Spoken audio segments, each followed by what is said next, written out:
have at risk. Those of you that have followed what's gone on, if you're not in one of the states affected, I should say, because there are 19 states here in the U.S. that are currently undergoing some kind of massive attack on labor rights. All right, so if you're not in one of those states, you might have seen what's happening elsewhere, and it's really brutal.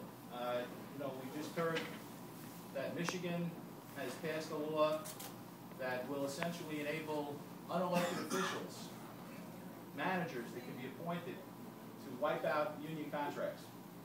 In Wisconsin, you're familiar with all the legislation that's gone on there. In Florida, they really have some interesting attacks on us. What they're doing down there is, first, you have a right to work state to begin with, so people don't have to be members of the union. And now they're layering on that legislation that makes it illegal for a public employer to collect dues by checkoff. We have some more seats here, guys. Really? Yeah. Yeah, they're making it illegal.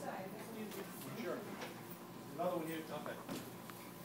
First, they're going to make it illegal to collect dues by checkoff for a public employer. Now, wait to hear this one. Then they're going to say, remember, now first you don't have to be a member to share in the benefits of the bargaining. Now they're going to make it illegal to have a checkoff.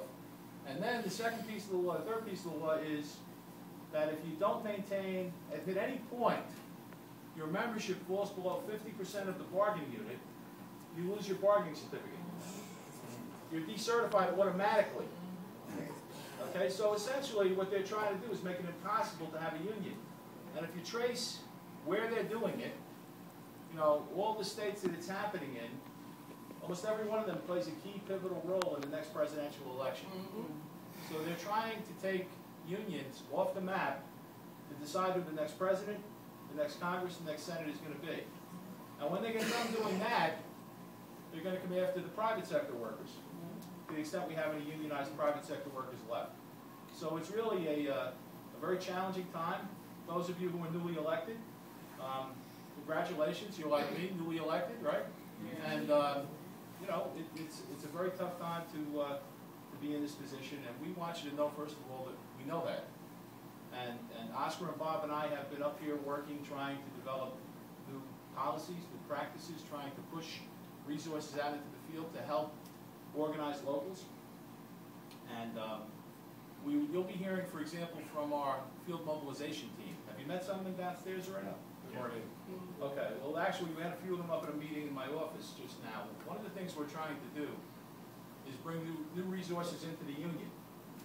So we just had a meeting in my office, and we're scheduling many of them to try and get foundations that are friendly to unions to help support some of our activities. The major activity we are engaged in right now is trying to build the capability in the local unions to build coalitions with the people who ride the buses and trains.